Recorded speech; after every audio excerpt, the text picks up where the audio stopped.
A kú dédé àsìkò yìí, a kú iṣẹ́ o. Ọlọ́run ọba àánú yóò fi àlùbáríkà tó pọ̀ síṣẹ́ kó wa wá. Àmín. Ìròyìn fẹ́lifẹ́li náà ló dé sí ojú amóhùnmáwòrán yín láti iléeṣẹ́ wa ìròyìn fẹ́lifẹ́li TV. Fúnmi Adénúgà ni oníròyìn. Síwájú kẹ́ tó gbọ́ ìròyìn ọ̀hún lẹ́kùnrẹ́rẹ́, ẹ jẹ́ ká dé òkè lọ́hùn náà. Tá a bá padà dé, ìròyìn fẹ́lifẹ́li yóò máa tẹ̀ sí ọwọ́ iwájú. Ẹ kú ìkàlẹ̀.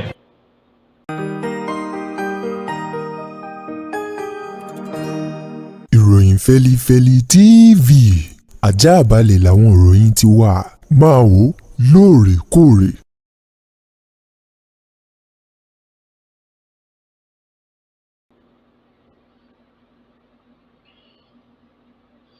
Ẹ káàbọ̀ padà, ìròyìn fẹ́lifẹ́li ọ̀hún rèé lẹ́kùnrẹ́rẹ́. Lórí ayẹyẹ ọdún kan ààrẹ Bọ́lá Tinubu nínú ọ́fíìsì gẹ́gẹ́ bí ààrẹ orílẹ̀-èdè Nàìjíríà, èyí tó gba idà ìṣàkóso agbára kúrò lọ́wọ́ ààrẹ àná Muhammadu Buhari lọ́jọ́ 29 nínú oṣù karùn-ún ọdún 2023. Àwọn ìgbìmọ̀ tí wọ́n gbé kalẹ̀ eléyìí tí wọ́n mú wọn lónìrànràn láti àwọn ẹ̀ka iléeṣẹ́ ọba àpapọ̀ gbogbo ní orílẹ̀-èdè yìí láti foríkorí fi kùlùkù bí ètò àti gbogbo ayẹyẹ ọdún kan ọ̀hún bí ó ṣe lọ ní ìrọwọ́rọsẹ̀ láláìsí ariwo, bẹ́ẹ̀ sì ni kí wọ́n lè jábọ̀ iṣẹ́ tí wọ́n ti ṣe fún odidi ọdún kan gbáko fún àwọn ọmọ orílẹ̀-èdè Nàìjíríà. Àwọn ìgbìmọ̀ ọ̀hún ló ti wá sọ̀rọ̀ jáde láti ẹni tó jẹ́ agbẹnusọ àti alukoro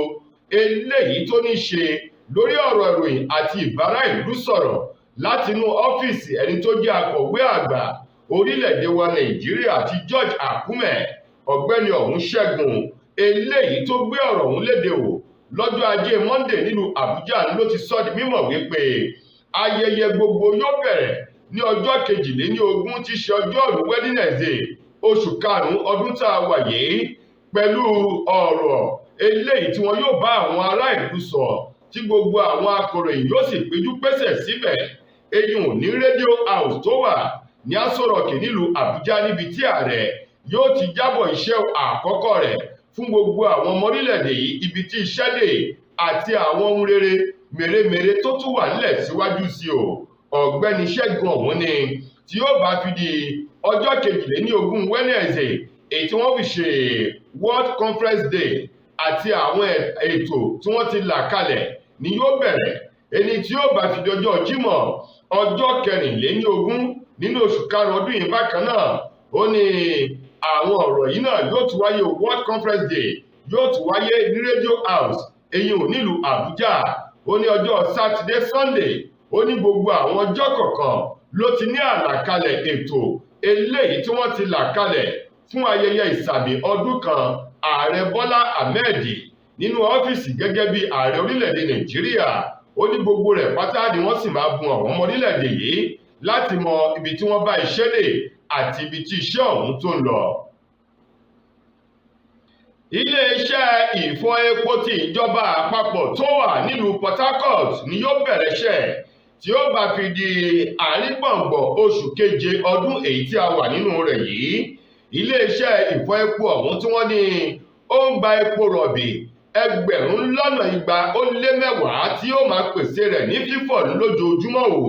210,000 barrels eléyìí tí wọ́n ní ilé-iṣẹ́ ìfọ epo ọ̀hún yóò máa fọ̀ mọ́ kínníkínní tí wọ́n yóò sì máa rí epo bẹtiróòlù látara fífọ̀ rẹ̀ yìí o. Ni wọ́n ní inú oṣù keje ọdún tá a wà yìí nílé iṣẹ́ ìfọ epo ọ̀hún ni yóò bẹ̀rẹ̀ iṣẹ́ lákọ̀tun, yàtọ̀ sí ìròyìn kan tẹ́lẹ̀tẹ́lẹ̀ tá a ti ń gbọ́ o. Ọ̀rọ̀ ọ̀hún tó jáde láti ẹnu agbẹnusọ fún àwọn àjọ tó ń ta epo tó jẹ́ ti aládàáni independent marketers, òun ló sọ̀rọ̀ ọ̀hún jáde o. Olóyè Ukadi Kechinedu èyí tó gbé ọ̀rọ̀ ọ̀hún jáde lánàá ọjọ́ ajé Monday níbi tó ti ń jábọ̀ fún àwọn akọ̀ròyìn. Chinedu ni láláì dóònà pẹ́nu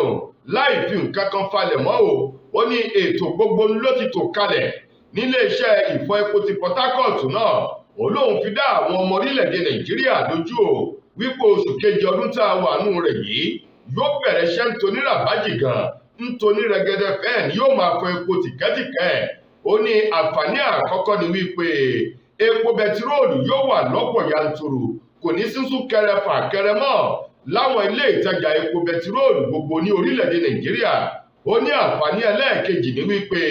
yóò mú àdínkù bá iye tí wọ́n ń ta jálá epo bẹtiróòlù kan, eléyìí tí ó sì jẹ́ kí ohun gbogbo kó tún rọrùn fún àwọn ọmọ orílẹ̀-èdè Nàìjíríà. Bẹ́ẹ̀ bá sì gbàgbé, oṣù kẹta ọdún tá a wà yìí lọ̀gá àgbà nílé iṣẹ́ ìfọ epo NNPCL Mele Kyari òun ló ti kọ́kọ́ ju ọ̀rọ̀ kan sílẹ̀ wípé nínú oṣù kẹta yẹn ní ilé iṣẹ́ ìfọ epo Port Harcourt yóò bẹ̀rẹ̀ iṣẹ́ o, wípé kí àwọn ọmọ Nàìjíríà kí wọ́n fún ìjọba ọ̀hún ní ọ̀sẹ̀ méjì kó tó di ipò oṣù kẹta ọ̀hún tẹnubẹ́pò. Ilé iṣẹ́ ìfọ epo Port Harcourt yóò bẹ̀rẹ̀ sí ní máa fọ epo,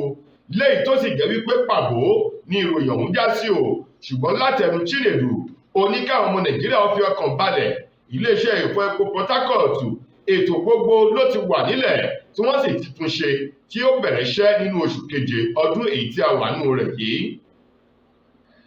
Àjọ ọ̀tẹlẹ̀múyẹ́ ní orílẹ̀-èdè wa Nàìjíríà DSS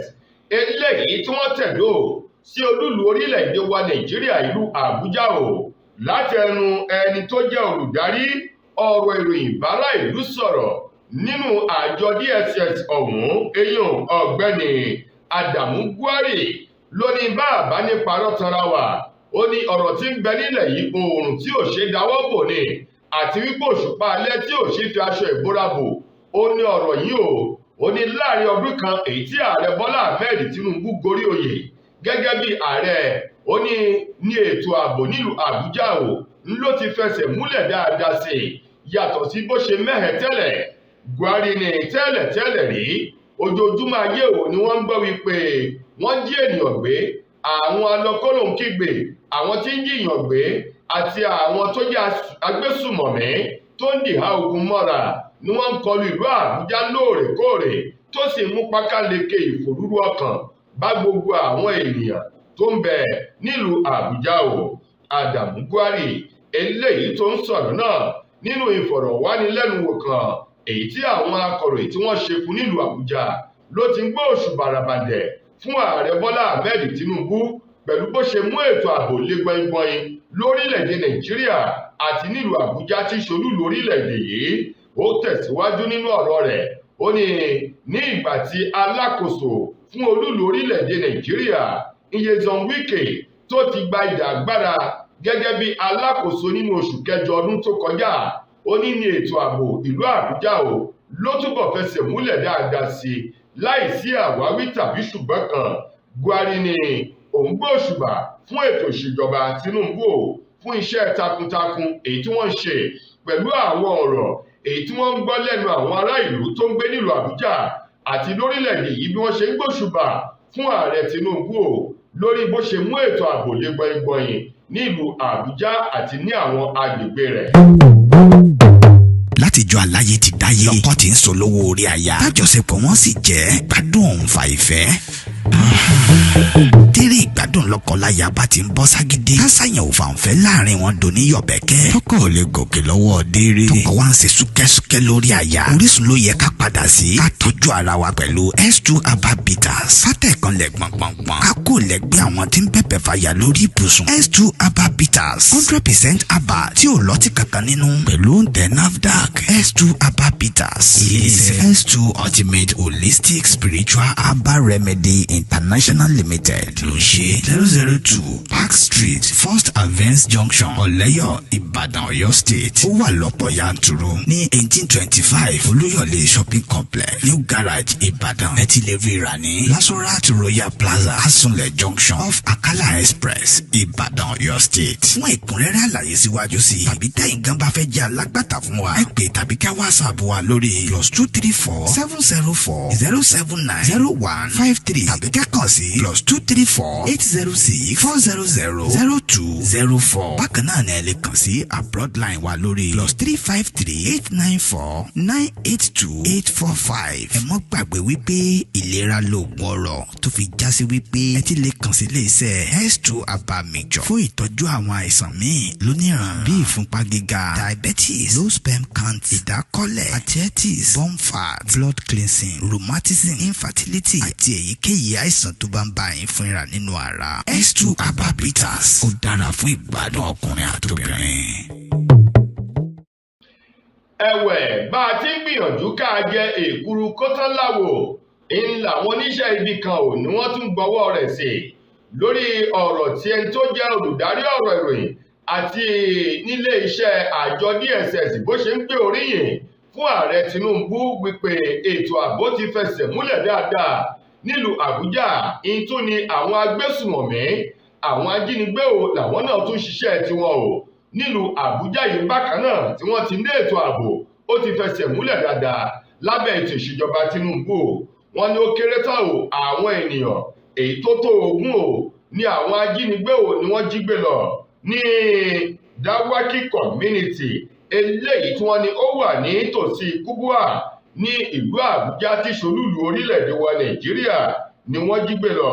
gẹ́gẹ́ bí àtẹ̀jáde kan eléyìí tó jáde o wọ́n sọ di mímọ̀ wípé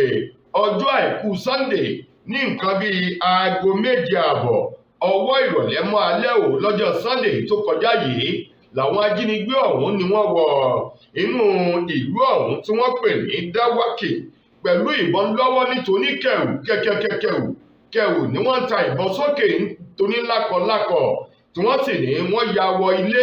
èyí tó tó bíi 6 tí wọ́n jí ènìyàn tó ń lọ bí 20 o tí wọ́n jí wọn kó lọ tí ẹnikẹ́ni kò sì tí ì mọ orírun àti ìlú tóun ti àyè tí àwọn ènìyàn tí wọ́n jí kó lọ o nínú ìlú náà tó wà nílùú Àbújá o wọn kò tí ì mọ ibi tí wọ́n wà ẹni tó jẹ́ alága agbègbè ọ̀hún tí àwọn oníṣẹ́ ibi náà tí wọ́n ti ṣiṣẹ́ eyín ọ̀gbẹ́ni Abdulrahim sọ di mímọ̀ ọ̀gbẹ́ni Túndé Abdulrahim tó ṣàlàyé fún àwọn akọ̀ròyìn ó ní ṣàdédé o lọ́jọ́ Sunday lóníkálukú wà nínú ilé rẹ̀ níbi tí wọ́n ti ń fún ara ní ìsinmi láṣálẹ̀ ni wọ́n ti ń gbọ́ ìró ìbọn èyí tó ń rọ̀ sókè nítorí kẹ̀wù bí òjò èyí tó sì jẹ́ wípé àwọn ajínigbé oníṣẹ́ ibi ni wọ́n ní ó lé ní 50 àwọn oníṣẹ́ ibi ọ̀hún tó ya wọ agbègbè Dawaki tí wọ́n sì jí àwọn èèyàn tó ń lọ bí 20 gbé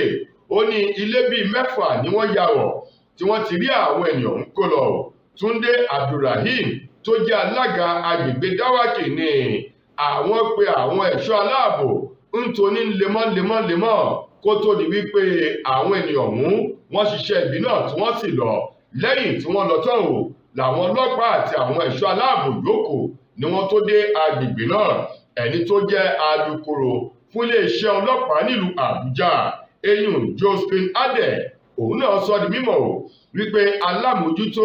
fún iléeṣẹ́ ọlọ́pàá nílùú Àbújá náà tá a mọ́ra o tó ń ti àwọn ọmọ ogun rẹ̀ tó bẹ̀rẹ̀ sí ní kọjú ìbọn sí àwọn ajínigbé ọ̀hún ṣùgbọ́n àwọn ajínigbé náà wọ́n jí àwọn èèyàn ń kó lọ tèfètèfè di wákàtí yìí tí wọn kò sì tí ì mọ ibi tí wọ́n kó wọn sí o. lákòótán nínú ìròyìn wa fún tòní gbajúgbajà òṣèré sinimá àgbéléwò elédè òyìnbó eyín Angelina Okori òun mà ló ti sọ òkò ọ̀rọ̀ lu ọ̀kan nínú àwọn akẹgbẹ́ rẹ̀ ọkùnrin Zubi Michael fún ìwà kan èyí tó kù díẹ̀ káwò èyí tí wọ́n ní Michael wò níbi ètò ìsìnkú lára wọn kan èyí tó dolóògbé Junior Pope níbi tí wọ́n ní Zubi Michael ó ti fún ìyàwó olóògbé tó ń ti àwọn ọmọ rẹ̀ ó ti ń fún wọn lówó lójú àkálẹ̀ tí í ṣe kámẹ́rà eléyìí tí wọ́n sì ní ìwà ọ̀hún tó wù ó kù díẹ̀ fún kátó nítorí wípé wọ́n ní Junior Pope ọ̀kan nínú àwọn òṣèré sinimá àgbéléwò ni ṣùgbọ́n ikú tó kù ikú tí ò dùn mọ́ọ̀yàn nínú pẹ̀lú wípé ọ̀dọ́langba ṣe ni o nípa ìdí èyí Angelina ní bí Michael yóò bá tẹ̀ fún ẹbí olóògbé ọ̀hún lówó ó yẹ kó ṣe é ní àṣírí onígbòńkẹ́lẹ́ tí ẹnikẹ́ni kò ní mọ̀ tí ọwọ́ ọ̀tún àtọwọ́ òsì tí wọn ò ní mọ ohun tí wọ́n fúnra wọn ni o wọ́n ní ṣùgbọ́n àṣẹ wọn ló ṣe é níbẹ̀ ni Angelina ti wá sọ òkú ọ̀rọ̀ ó ní làákàyè Zubi Michael ó dàbí làákàyè ẹ̀fọn tó kù díẹ̀ fún kàtó ní wípé kò ní ọgbọ́n kankan bẹ́ẹ̀ sì ni kò ní òye àti làákàyè tó kún dáadáa wọ́n ní kò mọ bí wọ́n ti ń ṣe ohun aláriwo bẹ́ẹ̀ sì ni kò mọ bí wọ́n ti ń ṣe ohun àṣírí ó ní ìwà tó wù yìí ìwà ẹni tí ò ní ọgbọ́n òye àti làákàyè ẹ̀kúnrẹ́rẹ́ ni o gẹ́gẹ́ bí Michael bó ṣe ṣe àṣewọ̀n níbi ètò ìsìnkú Junior Pope ọ̀kan nínú àwọn òṣèré sinimá àgbéléwò ti elédè òyìnbó tó kú kan tí wọ́n ní ó jọ́lọ́run fa nípè látàrí ìṣẹ̀lẹ̀ jàǹbá ọkọ̀ ojú omi níbi tó ti ń darí bọ̀ tó ti lọ ṣeré náà èyí tó sì gbabẹ̀ tó di èrò ọ̀run.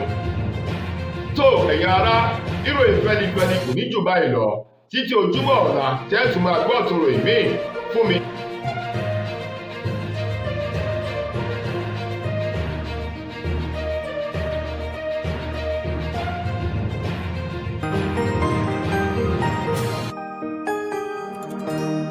ìròyìn fẹ́lifẹ́li TV